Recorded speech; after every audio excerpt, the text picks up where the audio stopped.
حي على الفلاح.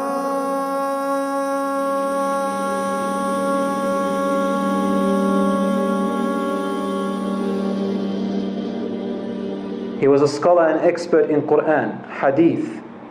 He studied in Yemen, Morocco, Khurasan. Allahu Akbar, he used to travel distances more than 2 months, 4 months with his friends to learn knowledge. And on top of that, he had extreme financial difficulties to the point where he never asked for any money from anybody. And people offered him, scholars, the government, the khalifas, friends.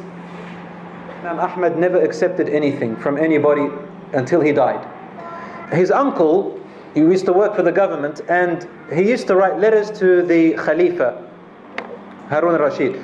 And a long time passed, and Harun al-Rashid sent a letter to his uncle saying, "Where are all the letters? You're meant to report to me."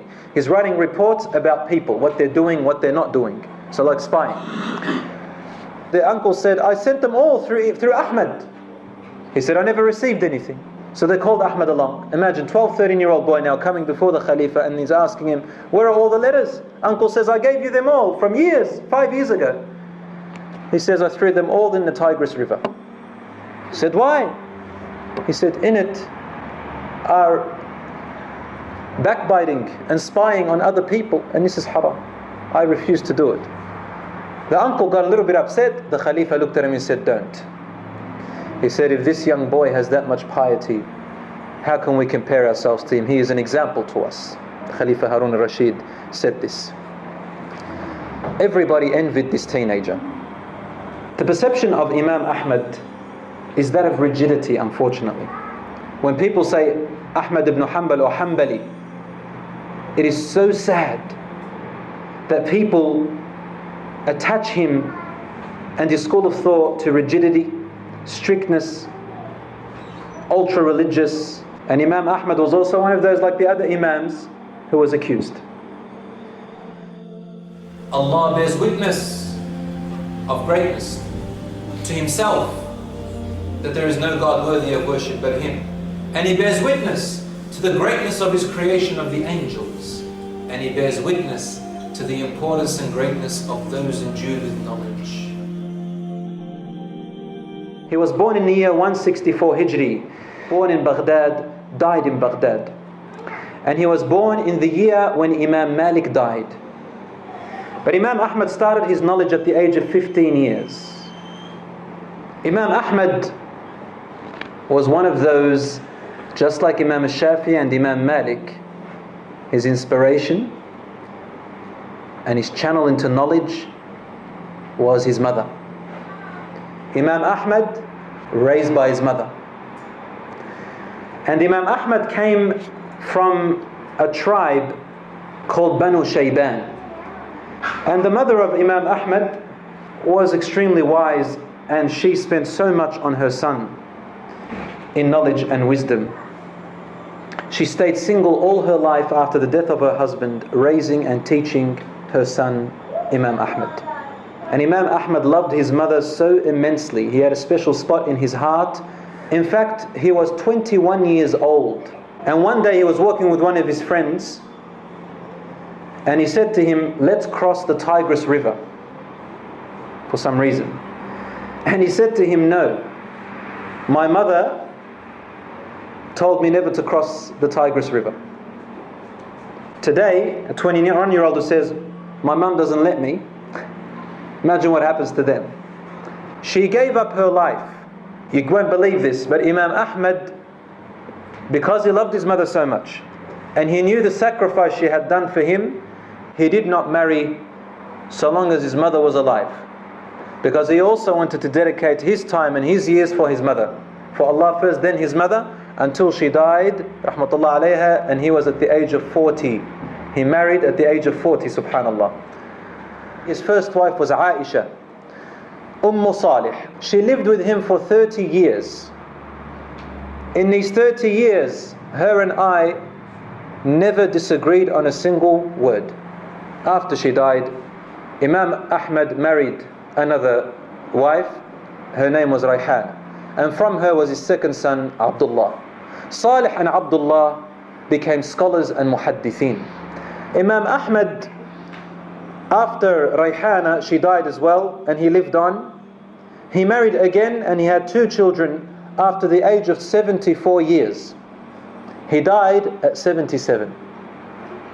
And his kids were still babies when he died, rahmatullahi alayh. As for Imam Ahmad, what he looked like, he was an Arab, tall, dark. He dyed his hair with Hinnah. He was very clean, well groomed. He memorized the whole Quran at a young age. And he was among the few youngsters who read and wrote. Imam Ahmad was the top in his rank in Hadith. The middle or the balanced amount that he is said to have memorized is 700,000.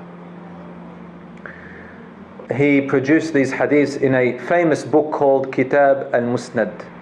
Imam Ahmad, what a determined man. Someone who makes a decision and sticks to it to the end. His first teacher was, guess who? Was Abu Yusuf al-Qadi, who was the first student of Imam Abu Hanifa. His second teacher, Haytham ibn Jumayl. The third teacher he had was Yazid ibn Huraway, and he was a very powerful and influential teacher, Yazid. As for the fourth teacher was Abdul Rahman ibn Mahdi, the scholar who encouraged al-Shafi'i. His fifth teacher, Waqi' ibn al-Jarrah. His sixth teacher was Abdul Razzaq ibn Humam from Mecca. Seventh teacher was Imam al-Shafi'i. And it was Imam al-Shafi'i who was his greatest and most influential and loved teacher of all of them. Imam Ahmad said, I have never made more dua more than for Imam al-Shafi'i. He said to his son, my son al-Shafi'i was like the sun to the world. And he was the medicine and health for people. So look, can you find that you can be without the sun and without health? No. He also said about Imam al-Shafi'i, I make dua for al-Shafi'i in my salat. Every prayer for 40 years he used to say, oh my Lord, forgive me and my parents and Muhammad, son of Idris al-Shafi'i. In Mecca, Imam Ahmad went there one day. And he was still in his 20s or so, so he's a young man. Imam al-Shafi'i was still in his early times, wasn't very popular yet. And he had a friend by the name of Yahya ibn Ma'in. And he was his friend in lessons, in study. When they used to go to Mecca, there was a teacher named Sufyan ibn Uyayna. So one day, his friend Yahya ibn Ma'in, he noticed that Imam Ahmad was not in the circle with them, with Imam Sufyan ibn Uyayna. Sufyan ibn Uyayna, an extraordinary scholar of his time and even till today. He looked and he saw Imam Ahmad, the young man, sitting in in the circle of Imam al-Shafi'i. Now at that time, Yahya did not know who Imam al-Shafi'i, he wasn't popular yet. He just looked like a Bedouin, just like a Bedouin, Imam al-Shafi'i. He thought, what's Imam Ahmad sitting with a Bedouin? He went there and he sat with Ahmad and just a few people around this circle. He said, Ya Imam, what are you doing, Ahmad? He said, come here. He said to Yahya, he said, listen to this man. He said, but Imam Sufyan, he goes, just listen for a second. He sat down and listened, and he said, it's impressive. He said, but why did you leave Imam Sufyan ibn Uyayna to come to a Bedouin? He said, with Imam Sufyan, if you listen to him and you missed out something, you can ask him tomorrow. As for this man, the words you hear for him, if you don't hear him first time, you will never hear them from anyone again. This man is something different. Yahya said, but okay. He went and sat back with Sufyan. Afterwards, only in a matter of about 2 or 3 years, Imam al-Shafi'i's circle was the largest in all of Mecca, and everybody left all the circles and sat with Imam al-Shafi'i. What does that tell you about Imam Ahmad? He had a foresight, and so he became his great teacher. The trial in his time, he went through a trial more than any other Imam went through of this issue called the creation of the Quran. There was a group called al-Mu'tazila, and they started off even before, from the time of Abu Hanifa, but they never came up until the time of Imam Ahmad, where they really started to show. Now, what happened? This group of people came along and they said, the Quran is not the word of Allah, it is the creation of Allah. because speech is created and speech came after Allah. Therefore the Quran is speech and it is created like you and me. It is not the words of Allah. So therefore they're implying the words of Allah are not perfect. And they said, they used their words and their evidences of philosophy and ilm al-kalam. They came out in the time of Harun al-Rashid. Then he died. Al-Khalifa al-Ma'mun came up. And then Al-Mu'tasim, his brother, followed by his son Al-Wathiq. So Al-Ma'mun was the first. He didn't believe in that. But there was a man who came out. He was a faqih, he understood scholar in religion, but he was affected by the philosophy and dialectics of the Greeks and so on and so forth. He made up this thing and he came to the Khalifa al-Ma'mun and he convinced him about the khalq of the Quran. Al-Khalifa al-Ma'mun, unfortunately, even though he was a very learned man, he influenced him and he believed what he believed. At first, Al-Khalifa al-Ma'mun did not impose it on people. He said, I believe in this, but he didn't impose it. But then this man, no, you have to tell the people this is part of Aqeedah and they have to agree on it. And if they don't agree, it is disbelief. So then after 3 years, Al-Ma'mun stood up on this rampage. He said everybody must accept it. And he came to all his workers and his government officials and he said, start with my judges and start with the scholars that work for me. They have to believe in it. About 30,000 imams. It's halal because of their lives, yielded. They all said the Quran is created. Only a number of them. Some of them, they did a trick. They said, the Quran, the Zabur, the Zams and the Torah, these 4 are created, meaning my 4 fingers. The government understood, the Khalifa liked it, and he said, well, okay. Finally came Imam Ahmad and 3 friends of his who were contemporaries. They came to him and they asked him the question, what do you say? They said, the Quran is the word of Allah, not created. The Khalifa ordered that they be put in chains and brought as prisoners. When they came to that, 2 of his friends, the ulama, they yielded. They said, no, it's created. They couldn't withstand it. Our family, our children, and they were left behind. Then it was Imam Ahmad and his favorite friend, Yahya ibn Ma'in. Yahya ibn Ma'in was resilient. They put the chains in him and on their way. But even Yahya yielded.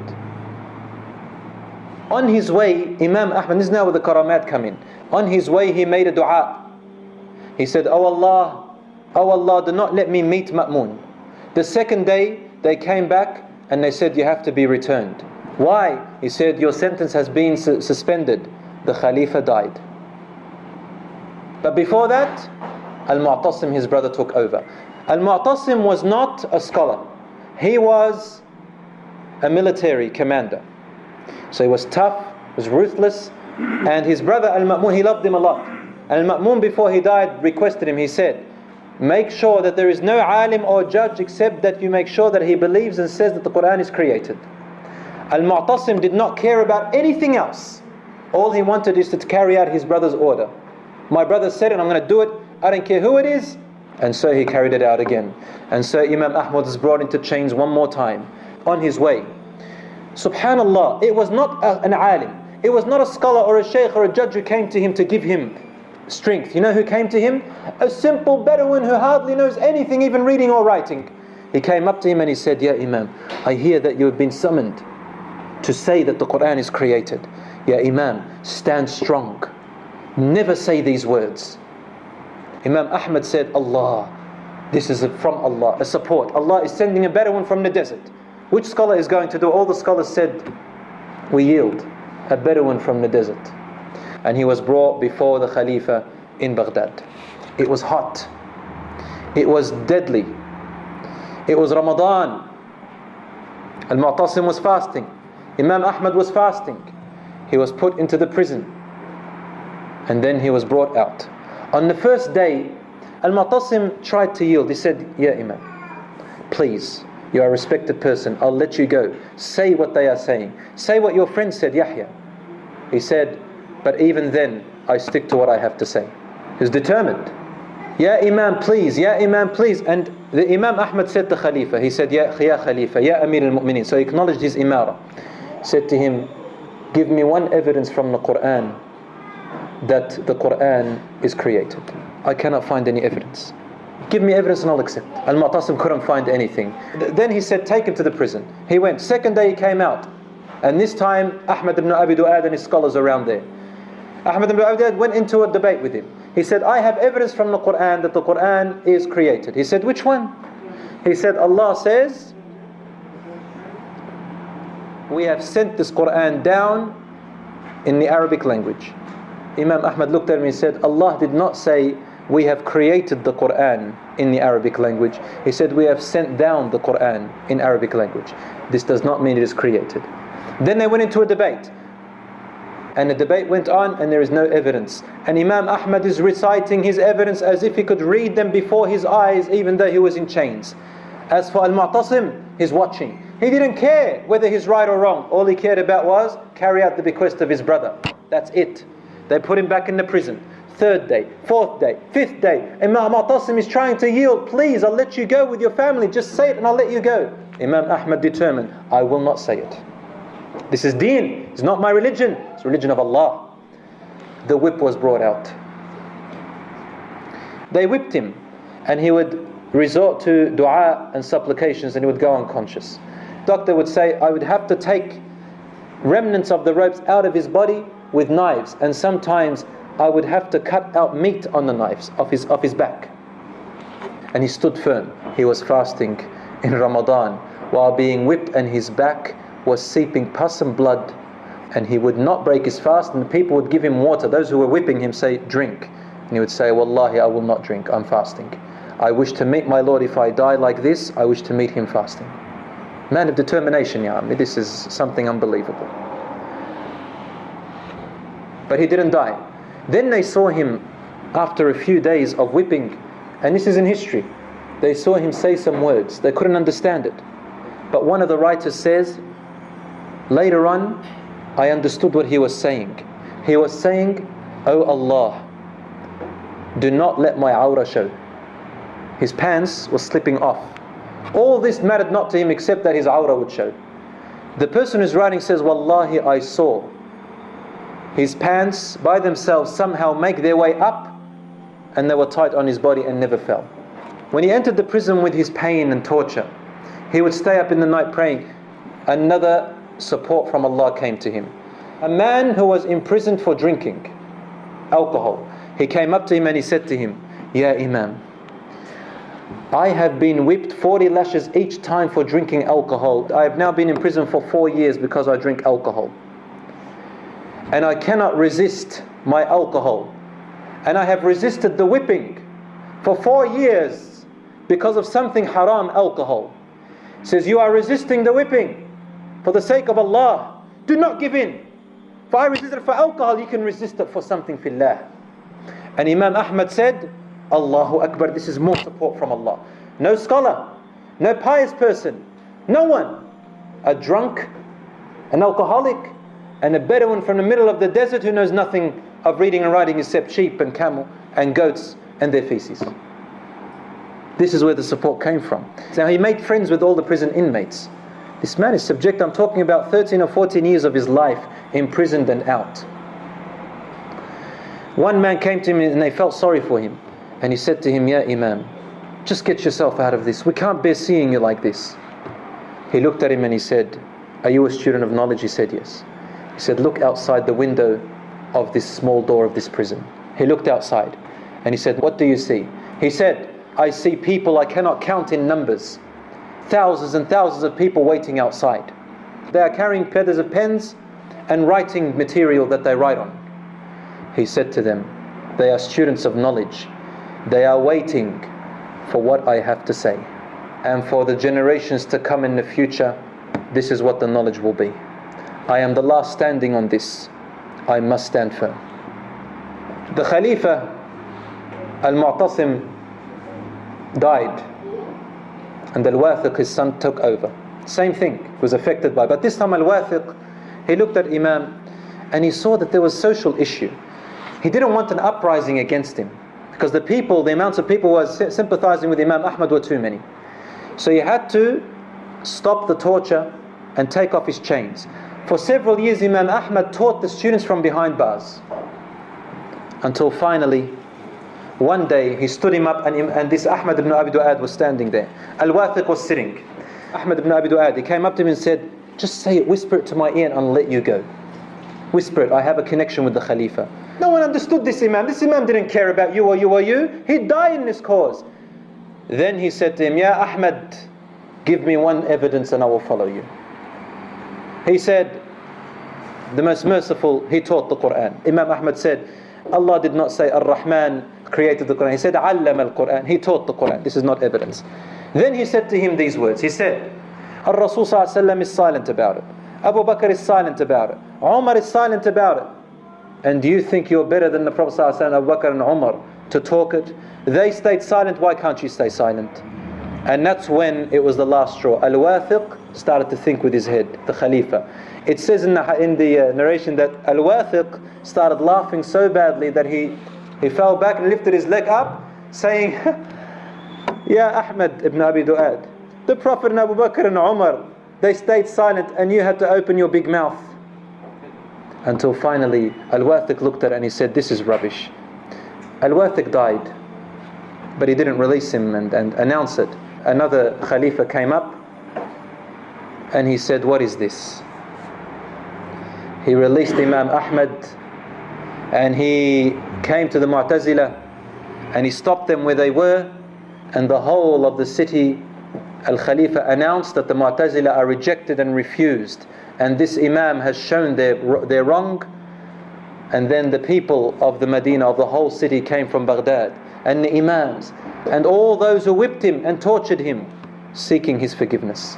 Imam Ahmad announced, he said, I forgive every person, every Khalifa, every person who instigated this, every person who whipped me, and I forgive them with all my heart, except the Mu'tazila. Even when he was dying on his deathbed, he was unconscious, and Abdullah, his son, heard his father saying, not yet, not yet. And his son said, what do you mean, no, you don't want to meet Allah yet? Then when he awoke, he said to him, the shaitan came to me saying to me, you have gone away from my trickery, I couldn't do anything to you. And I said to him, not yet, the war between you is not over yet. You're trying to trick me so I can put my guards down. Imam Ahmad, even to the last minute, determined, said, the war between me and you is not over yet, don't flatter me. What happened after him was a disaster. His students became overzealous, and they began to become too rigid, too strict, beyond measure. Some of them even went to the extent of saying, after the Prophet Muhammad ﷺ, no one is more important or valuable or pious than Imam Ahmad. They went to the extent of saying, there is no greater faqih than Imam Ahmad on the face of the earth. So much so that taking the law into their own hands, going beyond the Khalifa, they would instigate something in order to prove the madhab of Imam Ahmad to be right, just to pick up a fight.